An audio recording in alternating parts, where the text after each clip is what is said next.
Ako po ay dumaan sa ilang briefing, aaminin ko po sa inyo, halos wala po akong maintindihan sa gulo ng budget na nakikita ko.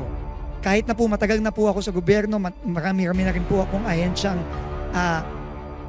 nahawakan. Ako po gitong-gito hanggang ngayon.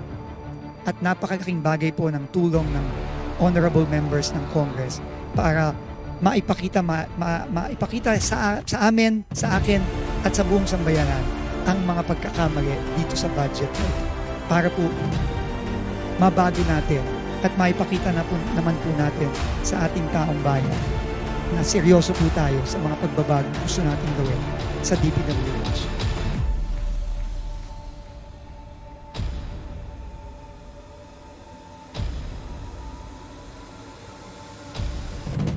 At tungkol naman po sa budget po ng DPWH na naisumiti namin sa Committee on Appropriations sa Kongreso under the National Expenditure Program for 2026. Kami po ni Secretary Mina ay susunod po sa utos ng Pangulo na kailangan nating rebisahin at repasuhin at kung kinakailangan baguhin ang budget po na isinumite ng DPWH. Yun po ang hihingiin ko po sa inyong tulong. Tulungan niyo po kami. Lalo na po ako na 5 araw pa lang po. Wala pa pong 5 araw po ako nandito. Ako po ay dumaan sa ilang briefing, aaminin ko po sa inyo, halos wala po akong maintindihan sa gulo ng budget na nakikita ko. Kahit na po matagal na po ako sa gobyerno, marami-rami na rin po akong ahensyang nahawakan. Ako po gitong-gito hanggang ngayon. At napakalaking bagay po ng tulong ng honorable members ng Congress para maipakita sa amin, sa akin, at sa buong sambayanan ang mga pagkakamali dito sa budget na ito. Para po mabago natin at maipakita naman po natin sa ating taong bayan na seryoso po tayo sa mga pagbabago gusto natin gawin sa DPWH. Kaya po ngayon, pasensya na po, hindi po ako makakapag-present. Tama po si Congressman Rufus Rodriguez. Magsasayang lang po tayo lahat ng oras kung ako po ay magpe-present ng budget na babaguhin din po natin sa tulong po ninyo. Kaya po ako hihingi ng paumanhin. Hindi po muna ako magpe-present at hihingi po sana ako ng panahon. Hindi po madali ito. Hingi po, sabi ko po nung una ay kahit po sana 2 linggo, pero alam ko po na may timeline po ang Kongreso para matapos ang budget. So, tatanggapin ko po ang oras na ibibigay ng ating honorable committee, ng ating chairperson. At kung kinakailangan po, hindi na po kami matutulog para lang po maayos ito at mabago. Kasi po, napaka-importante po ito. At kailangan na po natin magsimulang baguhin itong sistema na hindi maganda na nagre-resulta dito sa mga proyekto na nakikita natin sa buong bansa. Salamat po ulit, Chair Mika, sa ating mga honorable members. At uulitin ko po, salamat po sa paglalabas ninyo ng mga nakita niyong pagkakamali. At ako po mismo ay personal na looking forward po dito sa ating mga diskusyon at please po, wag po kayong mag-aatubili na magsabi po ng mga iba pang mga pagkakamali na nakita niyo po dito sa 2026 budget at ito po ay isasama po natin dito sa ating sweeping review at pagrepaso sa budget ng DPWH. Maraming salamat po at thank you ulit sa pagkakataong ito. Thank you po. Thank you very much po. Maraming salamat po, Secretary Vince Dizon. Yun po yung intensyon namin. Yan po ang nais namin gawin ngayong araw na matulungan po ang Department of Public Works and Highways na matepaso yung budget ng ahensya para po sa taong 2026. At maraming salamat po, Secretary Vince, na kayo po ay bukas doon po sa mga ilalahad na mga ng mga miyembro ng komite na ito na posibleng baguhin sa budget ng ahensya. So thank you very much po. This is going to be a collaboration between the House and the Senate and the DPWH in terms of ensuring that the budget for the DPWH for year 2026 will be fiscally sound and will be very responsive to the needs of the Filipino people. With that, the committee invites questions from the members, particularly on the utilization of the previous budgets and the proposed allocation for fiscal year 2026. As part of the House's commitment to greater transparency in the budget process and in line with the current leadership's initiatives in the Committee on Appropriations to foster a more participatory budget process, we shall read the questions submitted by the civil society organizations after all members have propounded their questions to the agency. We request Secretary Vince Dizon and his team to please provide necessary clarifications and to respond directly to the issues at hand to ensure that this committee and the public following this proceeding are fully informed of the anticipated impact of the proposed budget of the Department of Public Works and Highways. May I remind our distinguished colleagues that each member is allotted 5 minutes for questioning or interpellation, excluding the responses of the resource persons. When you hear the first bell, may bell ba tayo dito? There's no bell, but we do have a timer, as you can see on the screen. You will be prompted if you have 30 seconds left to conclude your questions, and finally, there would be a time expired flashing on the screen once your time elapses. In accordance with the long-standing and respected tradition of the House of Representatives and in accordance with our internal rules in the Committee on Appropriations to accord preferential treatment to the minority members, followed by the independent and majority members,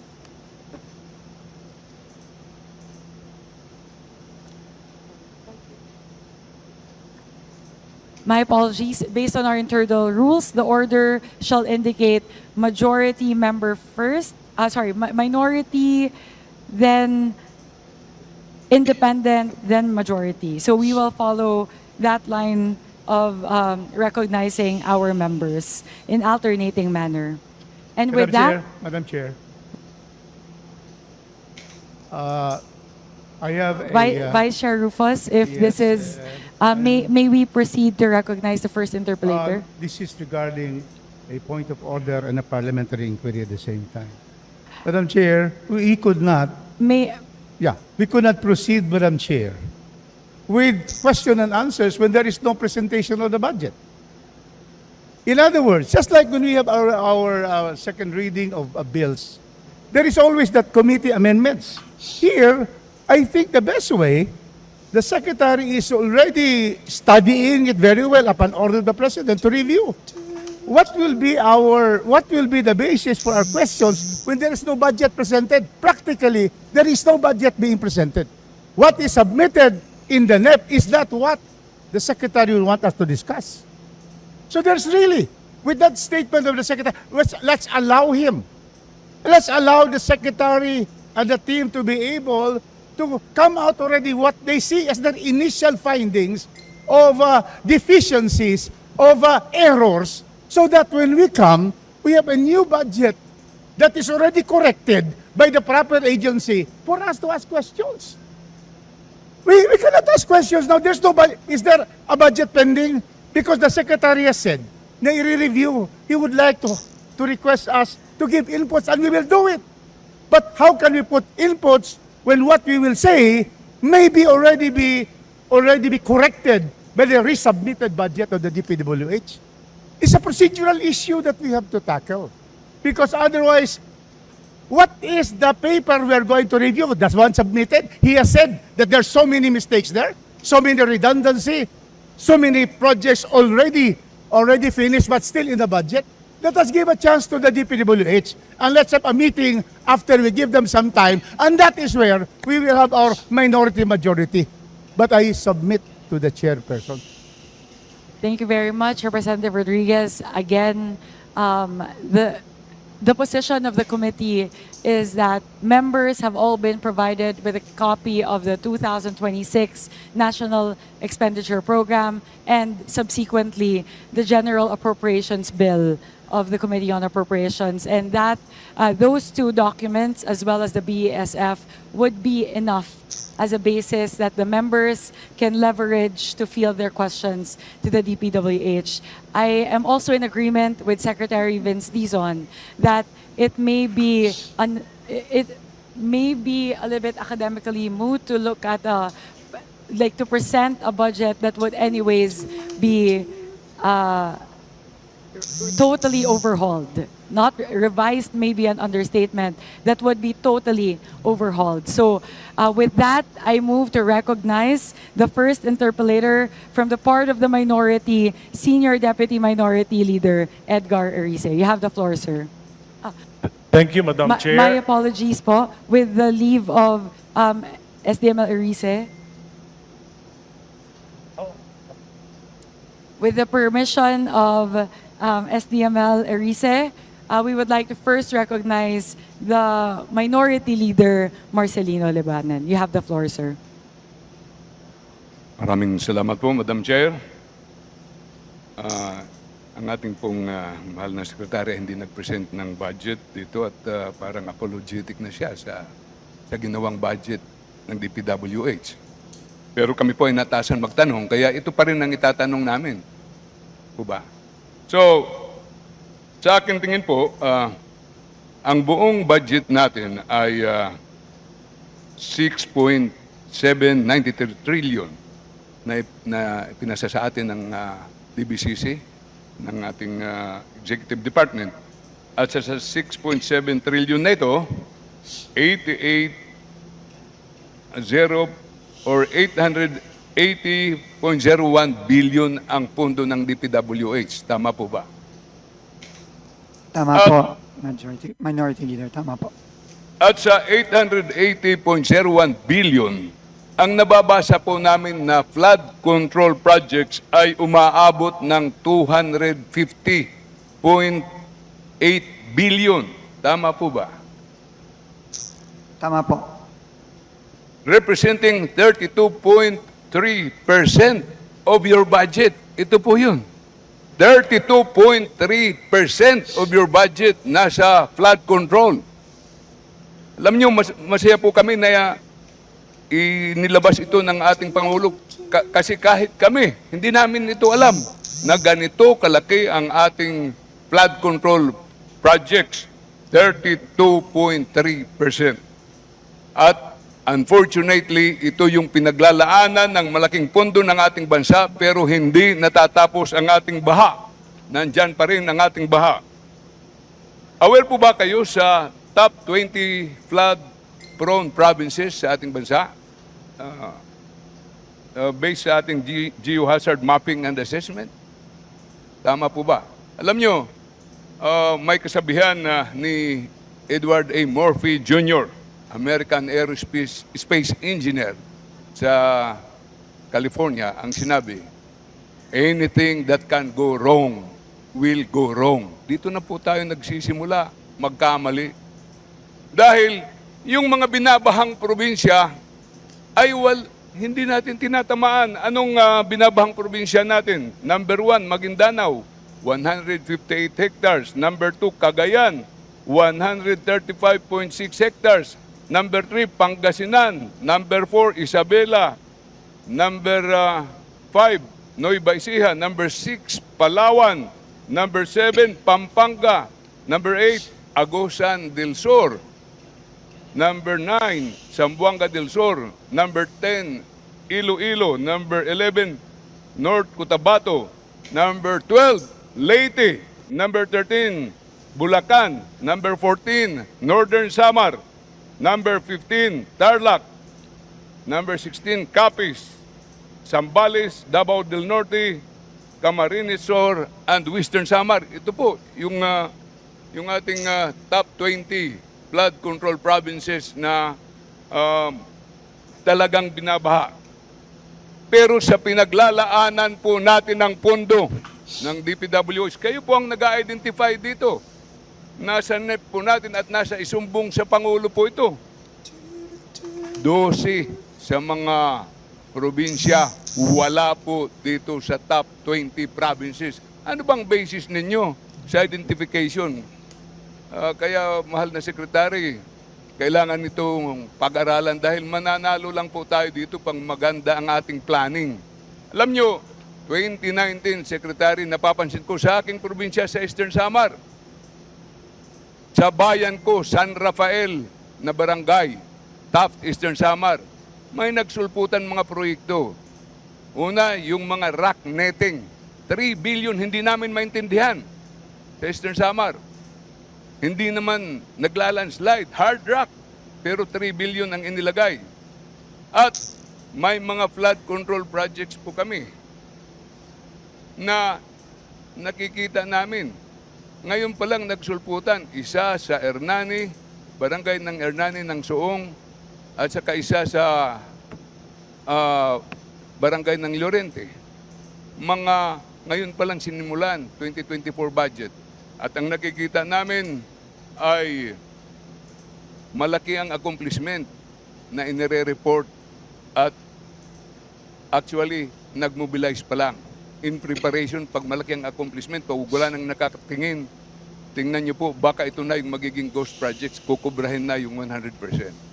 Malaki ang problema namin sa aming mga seawall, Secretary. Maraming tinatamaan ng super typhoon. Yung mga Pacific towns, hindi namin maintindihan, hindi na-prioritize yung seawall, pero nasa river controls pa natin. Kailangan i-rationalize natin ang paggamit ng ating pundo. At kailangan managot ang dapat managot po dito sa paglustay ng kaban ng bayan. Maraming salamat po.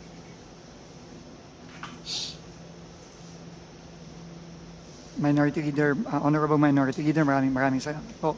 Agree po ako sa lahat ng sinabi ninyo. Kung meron man pong flood control projects, dapat po ang uunahin dito yung mga pinaka-nangangailangan ng flood control project. Yan po ay tingin ko ay common sense,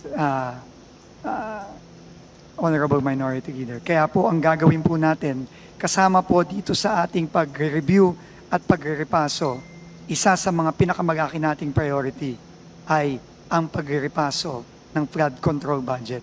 Napakalaki po nito. Mahigit 30% ng 880 billion budget ng DPWH ay nasa flood control. In fact, Madam Chair, sa pinakita po sa aking numero, hindi lang po 250, 268.3 billion ang nakalagay sa flood control. So ito po talaga kailangan rebisahin, repasuhin.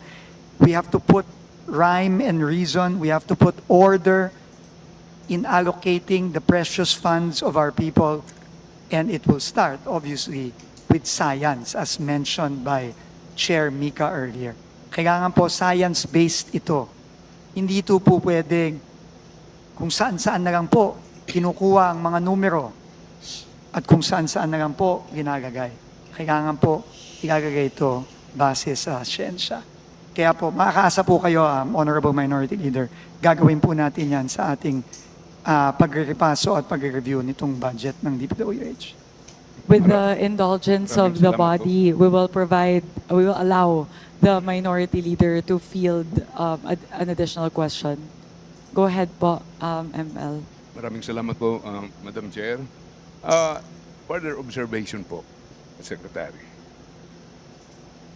Sa 880 billion ng DPWH, 300 ang nakukompute ko, yung dinidecide, ina-identify ng districts ay umaabot ng 381 billion. On the assumption na 1.5 billion per district ang ating allocation. Ibig sabihin, 499 billion, ito yung nasa budget ng DPWH, less sa inyong maintenance and operating expenses at saka personnel services. Bawasan ito ng 32.3% sa flood control, 249 na lang billion, at may nakatago pa yung information sa akin ng ating Vice Chair ng Appropriations, may nakatago pa 100 billion sa flood control. Ibig sabihin, umaabot tayo ng mga 350 billion. Kaya po, ito ang reason na walang magandang maintenance ang ating Maharlika Highway. Yung mga existing roads natin na kailangan natin ayusin. Kasi nasa lahat na ng flood control ang ating pondo. Kahit yung mga magagandang proyekto na pwede natin gamitin ang pera, katulad ng paggawa ng Sorsogon Northern Samar Bridge, ng Southern Leyte at Mindanao Bridge, ito na pwede na natin gamitin. Bakit nasa flood control tayong lahat?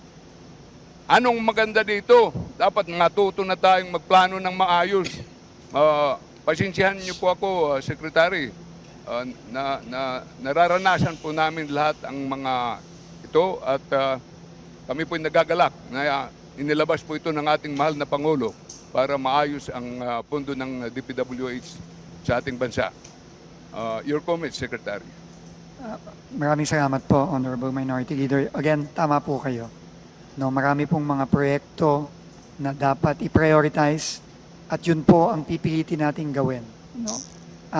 Dito sa pagrepaso natin, kung hindi naman kinakailangan yung ibang mga flood control project, pwede po yang magamit sa ibang mga project tulad ng pag-maintain ng Maharlika Highway, yung ating backbone, nationwide backbone, at iba pang mga proyekto tulad ng ating mga tulay. Ano po ito? Ito po ang gagawin natin at ipapasalamat po tayo ulit sa ating Honorable Minority Leader at sa ibang member ng komite sa pagpo-point out nitong mga importanteng mga issue na ito dito sa 2026 budget ng DPWH. Salamat po. Maraming salamat po, mahal na Secretary, at maraming salamat po sa ating chairperson, sa inyong lahat. Thank you po.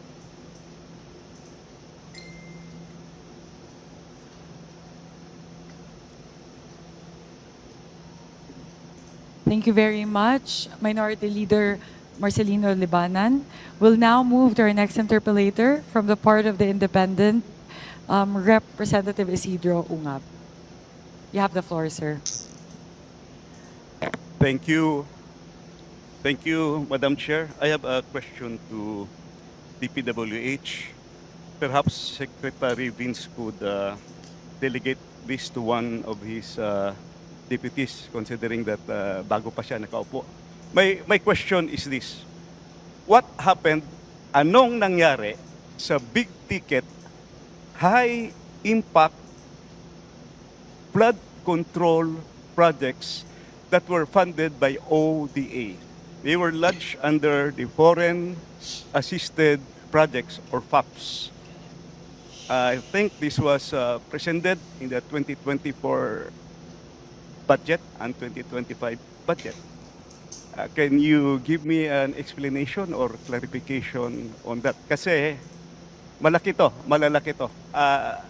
I understand that the foreign creditors here are JICA, Asian Development Bank, World Bank, IBRD, Asian Infrastructure Investment Bank, Korea Economic Cooperation Development Fund, and the government of China. Pag na-approve na kasi yan, yung mahaba yung proseso. Very, very technical. Kompleto yan. Feasibility study, everything.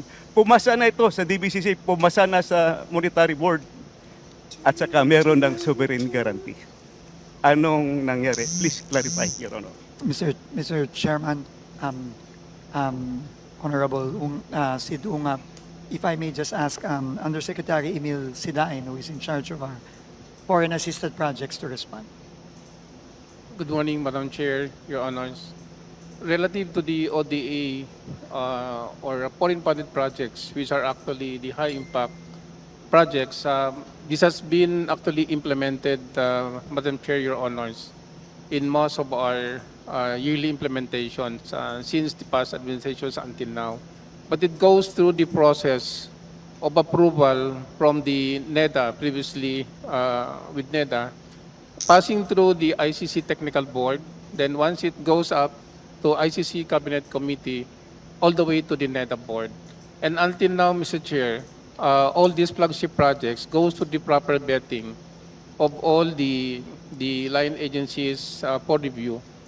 with regards po to flood control, most of these projects, especially the big ticket projects, goes also to the detailed master plan and feasibility studies before this can be submitted to the NEDA or the DepDep for proper review. And with this, Mr. Chair, once it goes through the approval, the lending institution, if this is actually with JICA, World Bank, ADB, or Korean Exim Bank, the appraisal mission has to come to the Philippines for a more rigid evaluations of the same. So, napakasinsinan po ang review, but isang importante po dito that we have to recognize, the NEDA ICC has to evaluate the projects on a threshold that all projects that should be funded through foreign should go a threshold passing the 10% economic internal rate of return. Meaning if the IR is low, there could be no ROI or impact to the government and to the public. So isa po yun din na tinitignan po ng ating mahal na Pangulo once it reaches the EDC, the Executive Development Council, all these projects can really give a high boost to the economic development of the country. Now, Mr. Chair, with regards to the funding, we got actually funds as early as 2022, 23, a very minimal budget compared to the NEP that was actually foreseen for release. Bumababa po siya doon sa expected. And what is more worse, last year, 2024, we received a zero budget from the GAA. May dumating naman po ito, pero these are actually more on the unprogrammed budget. So meaning, wala po siya sa priority as to budgeting, and the unprogrammed normally comes out on the third and fourth quarter. So the effect for the insufficiency of funds or the lack of funds from the program line items of these flagship projects can eventually result into a slowdown of implementation, the suspension or delay also on the procurement kasi wala po katayong CAF for the certificate of ability of funds, so you cannot proceed with the bidding.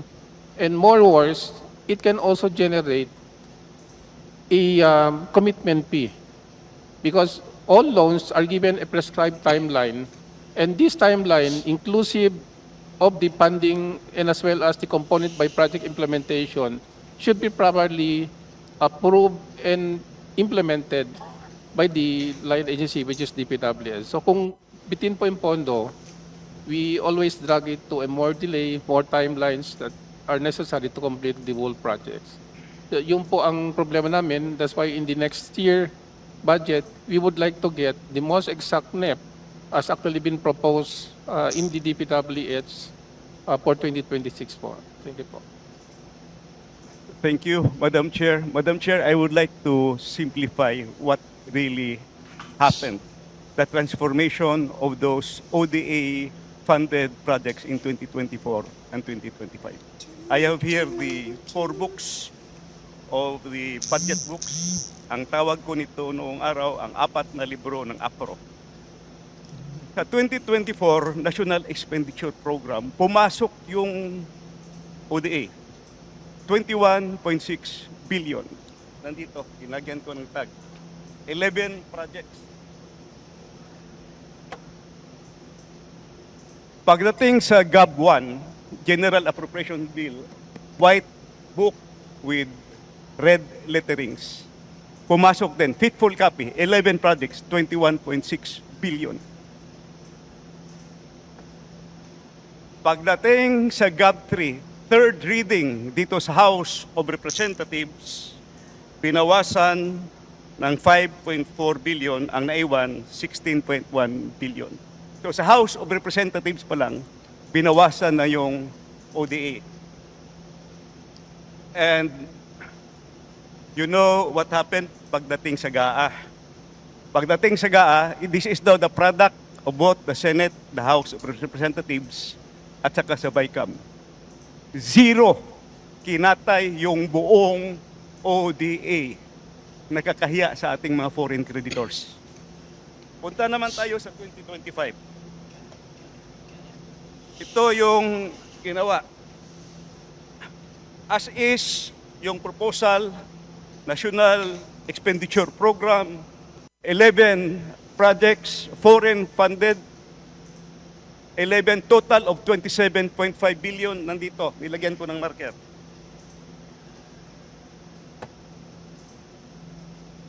GAB 1, first reading, faithful copy. Nandito yung 11 projects.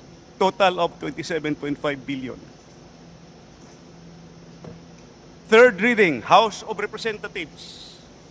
Binawasan ng 18.6 billion, ang naiwan 8.9 billion na lang. ODA funded ito. May approved loan na sa mga foreign creditors. GAA 2025. In fairness to the other house, to the Senate, binalik nila yung 300 million. So yung 8.9 na naiwan dito sa House, naging 9.2 billion. Walang binawas pagdating sa Senado, pero ang overall total, ang nabawas is 67% of the flood control budget, which are big ticket. Pag sinabing big ticket, malalaki ito. These are the, kumbaga, super highway. Dito dadalo yung maliliit. So what happened to the ODA projects? It's very simple. Tingnan nyo lang. Nawala yung big ticket projects at nagsusulputan na parang kabuti yung maliliit na projects. Makita nyo yan sa budget. In other words, gichap-chap yung ODA, foreign funded projects, pumunta sa maliliit na mga proyekto. So, sino ang members ng chap-chap gang dito? So, I have 3 questions for DPWH. First question ko, kung natuloy sana itong mga proyekto, 2 taon yung 2024 zero budget, reduced by 67%. Please wind up, Honorable Sir. These are very important questions, Your Honor. The public should know this. First question ko, kung natuloy sana itong mga proyekto na ito, could have this help solve the problems in Metro Manila? Kasi nandito yung Metro Manila Flood Control Project at saka yung Pasig Marikina Channel Improvement. Second, sayang wala si Secretary Bunuan. I'm going to ask him sana dito. Did Secretary Bunuan reported this to the President? Kasi kung 2024 pa lang, na zero na yung ODA, sana hindi na mangyari yung 2025. Di ba? Last question para sa DPWH. Can we still avail of those loans? Kasi nagbayad na tayo ng commitment fee. So, Secretary Vince Dizon, I know you are a finance guy also. Sayang yung long term, kaya nga malalaki yun, big ticket, long term project. Saka ito may study talaga, kumpleto. Pwede ba natin i-reavail yun? At saka yung maliliit na project, yun na lang gawin nating Government of the Philippines counterpart. I hope we can do that. So, yun po, yun lang po ang matanong ko. Sana meron pa akong isang question, hindi ko na lang idagdag. Let's hear from DPWH, Madam Chair. Thank you very much, Honorable Sidungab. Sir, tama po kayo, no? Napaka-importante po ng ating mga flagship projects, no? Gago na po yung mga foreign funded projects, no? Dahil po hindi po pwedeng madigay ito. Dahil ang mga digay may kaakibat na dagdag na babayarin at meron din kaakibat na dagdag na utang. Kaya po talagang priority po yan at pipilitin po namin, no, na siguraduhin na makahabol tayo ngayong 2026 dito po sa ating mga foreign assisted projects. Kamukha po ng Davao Summer Bridge, halimbawa. No, kamukha po ng mga bridges natin dito sa Metro Manila. Meron din pong flood control na foreign assisted project dito sa Metro Manila at sa ibang mga lugar. So, makakaasa po kayo na pipilit po namin i-preserve at kung kaya po talaga pong pataasin pa ang appropriation natin para sa mga foreign assisted projects natin for 2026. Thank you. Yung dalawang question, kahit later nyo na lang sagutin. Thank you, thank you. Ako po ay dumaan sa ilang briefing, aaminin ko po sa inyo, halos wala po akong maintindihan sa gulo ng budget na nakikita ko. Kahit na po matagal na po ako sa gobyerno, marami-rami na rin po akong ahensyang nahawakan, ako po gitong-gito hanggang ngayon. At napakalaking bagay po ng tulong ng honorable members ng Congress para maipakita sa amin, sa akin, at sa buong sambayanan ang mga pagkakamali dito sa budget na ito. Para po mabago natin at maipakita naman po natin sa ating taong bayan na seryoso po tayo sa mga pagbabago gusto nating gawin sa DPWH.